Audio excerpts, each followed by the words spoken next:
ఇక ఎస్ఎల్బీసీ ఘటనపై కాంగ్రెస్ ప్రభుత్వం రాజకీయాలు చేస్తోందని హరీష్ రావు మండిపడుతున్నారు.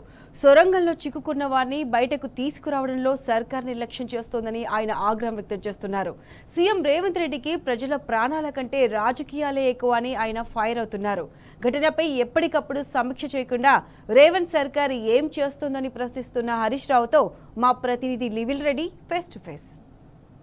ఘటన జరిగి 48 గంటలైనా ఇప్పటి వరకు కూడా సహాయ చర్యలకు సంబంధించి కావచ్చు అనున్న ఎవరైతే బాధితులు ఉంటారో వారిని తీయడంలో ప్రభుత్వం పూర్తిగా వైఫల్యం చెందింది. దీనికి సంబంధించి ఇటు ముఖ్యమంత్రి కావచ్చు, సంబంధిత మంత్రి పూర్తి స్థాయిలో కూడా ఇవాళ పర్యవేక్షించట్లేదని చెప్పేసి విమర్శలు వస్తున్నాయి. ఈ నేపథ్యంలో మనతో మాట్లాడడానికి నీటిపారుదల శాఖ మాజీ మంత్రి ఎమ్మెల్యే హరీష్ రావు గారు, చెప్పండి సార్, ఇవాళ ఎస్ఎల్బీసీ టన్నల్ సంబంధించి ఇవాళ అనేకమైన విమర్శలు వస్తున్నాయి. అసలు కారణం ఏమై ఉందంటే ఇది పూర్తిగా ప్రభుత్వ తప్పిదనమని చెప్పుకోవచ్చు. ప్రభుత్వ వైఫల్యం. ఈ ప్రభుత్వం ఆదరబాదరగా తొందరపడి చేసిందనే అనిపిస్తూ ఉంది. సరే, ఇప్పుడు మనకు రాజకీయాల కంటే కూడా 8 మంది ప్రాణాలు ముఖ్యం. వాళ్ళు బతికి బయటకు రావాలని భగవంతుని నేను ముందుగా ప్రార్థిస్తా ఉన్నా. ఈ సంఘటన నిజంగా చాలా దురదృష్టకరం. అయితే బాధ కలిగే అంశం ఏంటంటే సహాయక చర్యల్లో పాల్గొనాల్సిన ప్రభుత్వము, మంత్రులు అక్కడుండి ఇంకా ప్రతిపక్షం మీద బురద జల్లే ప్రయత్నం చేస్తున్నారు. తమ తప్పులను కప్పిపుచ్చుకోవడానికి పక్క వాళ్ళ మీద నెట్టే ప్రయత్నం చేస్తూ ఉన్నారు. అసలు సమయం సందర్భం కూడా లేకుండా మాట్లాడుతూ ఉన్నారు.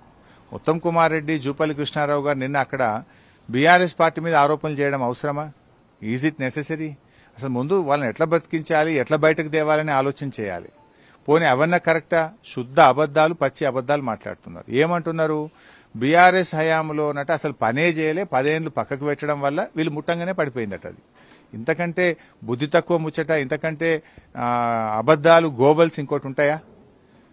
ఆ రోజు అసెంబ్లీలో చర్చ జరిగినప్పుడు కేసీఆర్ గారు స్పష్టంగా చెప్పారు, ఇది చాలా తప్పుగా ప్రాజెక్టును రూపకల్పన చేశారు.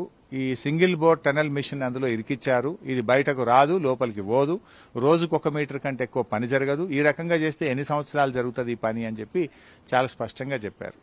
ఆ సందర్భంగా ప్రతిపక్ష నాయకులు జానారెడ్డి గారు అఖిలపక్ష సమావేశం పెట్టండి, దీని మీద మాట్లాడాలి అంటే రెండవ రోజే అసెంబ్లీలో కమిటీ హాల్ 1లో అన్ని రాజకీయ పార్టీలను పిలిచి ప్రతిపక్ష సమావేశం పెట్టి అందరి సూచనలు, సలహాలు తీసుకొని ఆ రోజు కేసీఆర్ గారు 100 కోట్ల రూపాయలు అడ్వాన్స్ గా కూడా ఇచ్చి పనులు ముందుకు తీసుకుపోయే ప్రయత్నం చేశారు. ఇది ఆ ప్రాజెక్టు పట్ల మాకున్న చిత్తశుద్ది. 2005లో కాంగ్రెస్ ప్రభుత్వం ఈ పని ప్రారంభిస్తే 2014 వరకు 9 సంవత్సరాల్లో వాళ్ళు చేసిన పని ఎంత అంటే 3,300 కోట్ల రూపాయల పని జరిగింది.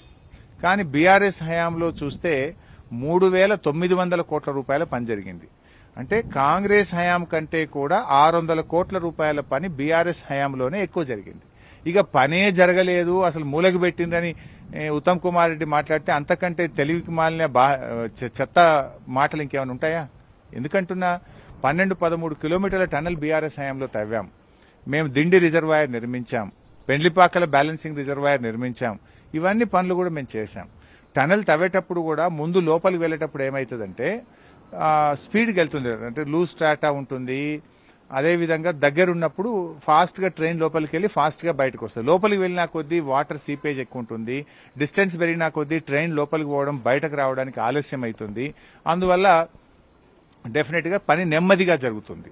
2 ఏళ్లు కరోనా కూడా వచ్చింది మాకు వాస్తవానికి. అయినా కూడా పనులు బీఆర్ఎస్ ప్రభుత్వం ముందుకు తీసుకుపోయే ప్రయత్నం చేసింది. సో ఈ రకంగా మేము చాలా జాగ్రత్తగా ఈ ప్రాజెక్టును ముందుకు తీసుకుపోయినాం. కానీ గత ప్రభుత్వంలో పనే జరగలేదని ఒక ఆయన, 5 కిలోమీటర్లు జరిగిందని ఒక ఆయన పచ్చి అబద్దాలు మాట్లాడుతూ, ఏదైతే ఎలక్షన్ల ముందు కాళేశ్వరం కూలిపోయిందని ఒక పిచ్చి అబద్దాలు మాట్లాడినరో ఇవాళ ఇప్పుడు కూడా అదే మాట్లాడుతారు. వాస్తవానికి వీళ్ళు వచ్చినాక 3 ప్రాజెక్టులు కూలిపోయినాయి కదా. ఖమ్మంలో పెద్దవాగు కొట్టుకుపోయింది, ఆడ చాలా ఆస్తి నష్టం జరిగింది, పంట నష్టం జరిగింది, ప్రజలకు బాగా నష్టం జరిగింది. ఇవాళ సుంకిశాల, హైదరాబాద్ మంచినీళ్ళు ఇచ్చే సుంకిశాల కూడా ఈ కాంగ్రెస్ ప్రభుత్వ నిర్లక్ష్యం వల్లనే కొట్టుకుపోయింది. అదేవిధంగా ఇలా ఎస్ఎల్బీసీ టనల్ కూలిపోయింది. సంవత్సరంలో 3 ప్రాజెక్టులు కూలిపోయినాయి. మీ చేతగాంతనం వల్ల, మీ తప్పిదాల వల్ల కూలిపోయినాయి. ఇవాళ ఇంకా బాధ కలిగేది ఏంటంటే రేవంత్ రెడ్డి గారికి 8 మంది ప్రాణాల కంటే ఎన్నికల ప్రచారం ముఖ్యమైపోయింది. ఇవాళ గవర్నమెంట్ ఉన్న హెలికాప్టర్ను ముఖ్యమంత్రి గారు తీసుకుపోవడం వల్ల ఉత్తమ్ కుమార్ రెడ్డి ఇలా పోలే, సైట్కి ఇంట్లోనే ఉన్నాడు. నిన్న మొన్న హెలికాప్టర్ ఉంటే పోయిండు, ఇవాళ హెలికాప్టర్ లేదు. ఉత్తమ్ కుమార్ రెడ్డి ఏమో హైదరాబాద్ ఇంట్లున్నాడు, రేవంత్ రెడ్డి ఏమో హెలికాప్టర్ వేసుకుని ఎలక్షన్ ప్రచారంలో తిరుగుతున్నాడు. అంటే నీకు ఎన్నికల ప్రచారం ముఖ్యమా, 8 మంది ప్రాణాలు ముఖ్యమా? ముఖ్యమంత్రి ఆడికి పోయి రివ్యూ చేసి ఫాస్ట్ గా ప్రాజెక్టు పనులు ముందుకు తీసుకుపోవాల్సిన బాధ్యత రేవంత్ రెడ్డికి లేదా? నేను అడుగుతా ఉన్నా. అంటే ఈ రాజకీయాలు ఎక్కువ చేస్తున్నారు. వీళ్ళకు ప్రాజెక్టు కంటే ప్రజల ప్రాణాల కంటే కాంగ్రెస్ పార్టీకి రాజకీయాలు ఎక్కువైనాయి. ఇవాళ ఏదైతే ఎస్ఎల్బీసీ సొరంగానికి సంబంధించి ప్రమాద ఘటనకు సంబంధించి ఎలాంటి సలహాలు సూచనలు చేస్తారు, ఏ విధంగా అయితే ప్రమాద బాధితులను కాపాడే అవకాశం? అంటే మేమైతే అక్కడికి వెళ్ళలేదు. నిజానికి ఎంత మక్కు కూలిపోయింది. ఇవాళ సింగిల్ బోర్ టన్నెల్ మిషన్ బయటకు తీయాలా, అది అసలు పనిచేయడం లేదు, అది కూడా దెబ్బతిన్నది అంటున్నారు. అది దెబ్బతింటే అసలు ఆ మక్కు తీసే అవకాశమే లేదు. ఎంత క్వాంటిటీ ఆఫ్ మక్కు ఉన్నది, నిజంగా తీయాలంటే ఎన్ని రోజులు పడుతుంది, ఇది ఎట్లా అనేటువంటిది ఎక్స్పర్ట్స్ మాత్రమే చెప్పగలుగుతారు. నాకుండే కొద్ది అవగాహనతో ఇది చాలా క్లిష్టమైనటువంటి సందర్భము, చాలా రోజులు పడుతుంది, చాలా కష్టమవుతుంది అనేది నా అభిప్రాయం. ఇంకోటి సార్, ఇవాళ ఏదైతే ఎస్ఎల్బీసీ ప్రమాద బాధితులకు సంబంధించి వివరాలు చెప్పడంలో ప్రభుత్వం జాప్యం చేస్తుంది, ఆ వివరాలకు సంబంధించి 8:30 గంటలకు అయితే 11 గంటల వరకు కూడా చెప్పలేని పరిస్థితి, ఎందుకు దాస్తుంది అనుకోవచ్చు సార్? మీకు అది కూడా సుంకిశాలలో కూడా అదే చేసింది కదా. సుంకిశాలలో కూడా 24 గంటల దాకా దాన్ని దాచిపెట్టే ప్రయత్నం చేసిండ్రు, విషయాన్ని బయటకు రాకుండా చేసే ప్రయత్నం చేసిండ్రు. ఇక్కడ కూడా ఎస్ఎల్బీసీ టన్నల్లో కూడా దీన్ని బయటకు రాకుండా చాలా సేపు ప్రభుత్వం విషయాన్ని బయటకు చెప్పకుండా, మీడియాలో రాకుండా నానా ప్రయత్నాలు చేసినారు. ఇట్లా దాయడం కాదు కదా, సమస్యను మీరు పరిష్కరించే ప్రయత్నం చేయండి, సమస్యలు పునరావృతం కాకుండా చేయాలి తప్ప ఇట్లా ఈ ప్రభుత్వం ఏంటంటే దాచిపెట్టే ప్రయత్నం చేస్తూ ఉంది. అంటే వాస్తవాలను, జరిగిన సంఘటనను చిన్నదిగా చూపేటువంటి ప్రయత్నం చేసి తప్పించుకోవాలనుకుంటున్నారు. కానీ ఇది ప్రజలు క్షమించరు, ఇది మంచిది కాదు. అలా ఏదేమైనప్పటికీ ఎస్ఎల్బీసీ సొరంగానికి సంబంధించిన బాధిత కుటుంబాలను ఖచ్చితంగా వారికి ఎవరైతే బాధితున్నారో వారిని ఖచ్చితంగా వెలికి తీయాలి, పర్యవేక్షించాలి.